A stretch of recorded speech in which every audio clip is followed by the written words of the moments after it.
Hello, everybody. It's me, your host, Amateur Overlord, coming to you today. Usually, I have a topic that relates to the human condition, but when something in the news cycle pops up that has some significant relevance, I defer to that. So today, what we're going to talk about is the Roseanne Barr situation, formerly Roseanne Arnold. Roseanne is a comedian, or has been a comedian for many, many years. As a child who grew up in the or went through adolescence in the 90s. I occasionally watched the Roseanne show. It was a show about blue collar people just living their lives. They tackled a great many family issues and the show came on in what is considered prime time, 7, 8 o'clock.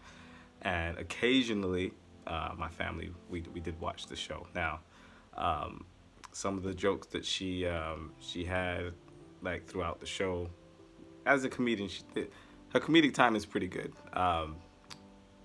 I remember in the show she had a well, basically her and her mother were estranged. And I remember one joke she said that always tickled me was she's talking to her sister, and her sister came in and was like, "I can't believe it. Mom admitted she's a bad mother." And Roseanne was like, "What do you mean, like Shaft?" And I'll never forget that joke because as I got older, it made me laugh even more and more. It's just the timing of it was just anyway.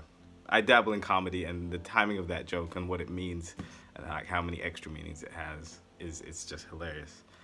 The reference, of course, is to Shaft. If you don't know who she was referring to in the joke, but yeah, aside from that, she had a show. The show ended, and then they relaunched it recently. So for years, the show had been on hiatus, but they relaunched it, brought back pretty much all of the old cast members and a couple of new ones too. And there was even incidentally, a young black girl was part of the cast. But the other night, Roseanne says she took an Ambient and she started to tweet some things that many people took the wrong way. Now, as a comedian, you need to be able to cross that line. And I'm not defending Roseanne, not at all. You need to be able to cross that line and to say things that are going to get a strong reaction out of people. That's what all the great comedians do. They say and do things that cause people to think. They bring up points. And then for the sake of comedy, they cross the line. So what they say has to evoke either a deep thought or humor. Now, the problem I have with Roseanne's comments is because is basically that this isn't the first time she's made reference to people of color being animals. She tends to go for black people and likes to call us apes and monkeys. I don't know what that's about, but because of the historic, for it being a historically pejorative term used in reference to people of color or black people specifically. We saw the whole controversy with the hoodie from H&M. H&M had to pull that hoodie, release apologies. They lost people who were part of their ad campaigns, like the Weeknd. Remember the coolest monkey in the jungle put the little black boy in a green hoodie. Yeah, so everybody knows that that's a no-go area when you're talking about people of color. So she's gone in and she's decided to. I have it here. A former aide to President Obama, she likened this woman to a mixture between the Muslim Brotherhood and Planet of the Apes. Now, that's a strike at the lady's heritage because she's a mixture of two cultures, culture from the East and that of her being of African American descent. The woman's name is Valerie Jarrett, and funny enough, Valerie Jarrett took it quite well. In fact, she got on TV and said, "You know what? There's a wider conversation we need to have about racism in America." She basically didn't take the comment on personally. She said, "There's something we need to say about this, and it needs to be addressed because there are parents having the quote-unquote talk, which is the parents that are having all over the world." In countries where police brutality and racial profiling happens. It definitely happens in the UK. They have stop and search, which is basically stop and frisk, And I myself have been harassed by the police in both countries, more so in the UK, I'd have to say. Um, if I go through a train station, they're more likely to bring the police are more like to stop me there. It's happened twice. They ask you where you're going, what you're doing, if you have anything in your pockets. They're trying to have the dogs sniff me up and down, and I comply. I comply. I don't agree with it. I know why they are doing it. Um, but unlike the United States, I'm not really at risk of losing my life over a trivial matter in the UK, um, necessarily. But in the United States, black people are dying over traffic lights, excuse me, not broken tail lights, failing to stop at stop signs, selling cigarettes. The stupidest things that people who are not black never seem to suffer any grave consequences for. And that's one of the things that people don't understand is the reason many people, black people, are angry is because of the inequality in the treatment. If everybody was dying at the hands of the police, that's one thing. But if you're picking out a specific part of the population to, in fact, antagonize and disrespect, and this is the thing that I wanted to talk about in another vlog. The reason you see the black people, quote unquote, resisting, and it's not even that, is because they know that they're being humiliated, or the attempt for them to be humiliated is there. These people realize that they're in a position of power, and they abuse that power because they can, and no one's checking their hand, and no one's making them. No one is making them. They're not being held to account for what they do. So they're moving around with impunity, and the wider conversation here is that has the President of the United States set the moral tone for the country? And in a lot of ways, I think he has. It would be unfair to blame one individual for every single instance that occurs, but when you're in a position of such power, just like those who are famous, entertainers, celebrities, Colin Kaepernick can't find a team because of his stand on the racial of the state of racism in the United States right now. They won't. He's been blacklisted. They won't sign him to a team. They won't let him do what he's great at, and that's because he's taken a stand and he's a celebrity, and his words and deeds have influenced others into not standing for the national anthem. The problem there, people forgetting that the flag is a symbol. It's a symbol that represents the people. The people are the country, and the country has problems. And the Constitution was written in a way that it could be amended because the founding fathers saw that perhaps as time progressed, the Constitution could be improved upon, and it has been.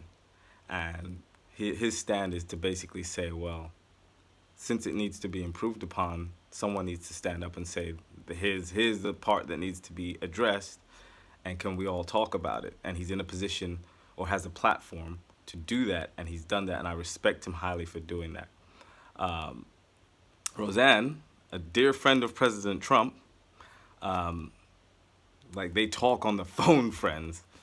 He references her ratings all the time, like that's a measure of someone's greatness. I cannot talk today. A measure of someone's greatness is their TV ratings. I mean, he even said that nonsense when he did the noble deed of getting those hostages out of Korea. He wants to talk about, ratings at 3 a.m. That's irrelevant. These people were suffering at the hands of a dictator, and you brought them home. Let it end there, But the guy can't hesitate to. He never hesitates to pat himself on the back, which is classic narcissistic behavior. But I am not a doctor. But from what I understand and what I've read about narcissism, that pretty much falls in line with that kind of nonsense. Roseanne, numerous times, she's at least 2 other times that I've read about earlier today, she's made reference to black people being apes. And people need to be responsible. And she's asked people who do follow her and do like her not to defend her, that she'll defend herself. I respect that part about it, that she's not trying to hide behind people that agree with her or don't agree with her. I think she realizes how bad this could be.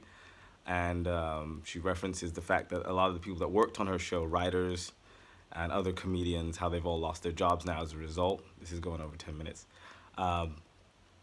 But she says they're all liberals, like that means anything. I think that the problem with the United States right now is politics has become very tribal. You're either one thing or you're not. You're either a Democrat or a Republican. And if you're a Republican because you're tribal now, even if you don't agree with everything that's happened, because that's your tribe, you back them. And same thing on the Democratic side. And it's very, very sad because you'll never ever have any real cohesion because it'll always be two factions at war, and that's probably the worst part about it. And I remember again Trevor Noah, someone I reference often.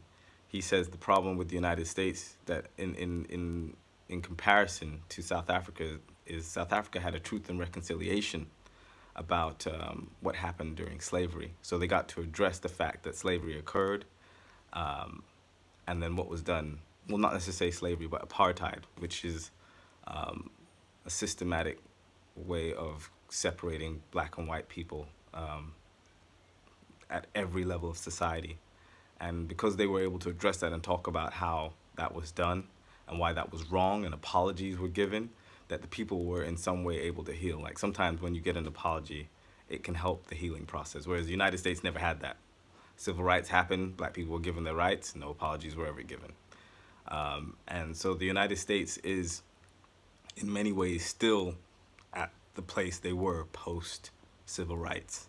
So yeah, there was a black president, but like Tim Wise stated, that there was also a female head of state in Pakistan. That doesn't mean that women's rights in Pakistan are any better than they were. It just means that they're making strides to progress forward, and those strides need to continue. Same Barack Obama being president shows the that the United States has progressed in dealing with the racial dynamic is naive. And any black person in the United States can tell you that, whether they're getting kicked out of a Starbucks or harassed for sleeping in the university they go to, or driving without a taillight and getting murdered for it, or shot in a park as a child with a toy gun. There's so many. There's too many. There's too many of these examples to draw from, and that is the problem. There's too many, and fortunately now we have smartphones, and because the situation hasn't improved, it makes me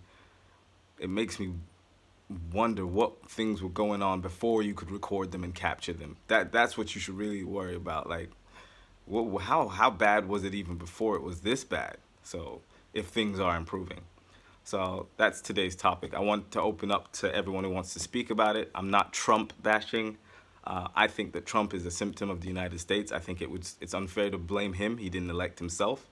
It's the consciousness of the United States that elected him. There's a great many people that feel and think and believe in the things that he says, where I feel that he's in a lot of ways, he's very self-serving. I don't think he's loyal to anyone except his own agenda, whatever that is. And so I don't really blame him for anything as far as him being president. He did not elect himself. He might have had a little help. But yeah, so that being said, what are your opinions on comedic, when comedy crosses the line? Do you think this is just her telling a poor joke? Do you think Roseanne is racist? What is your opinion on racism in the United States or the United Kingdom? And what can we do as a people to fix these problems? Because collectively, we can fix these problems. So I thank you for listening today. I've been your host, Amateur Overlord, and I hope that you have a better day.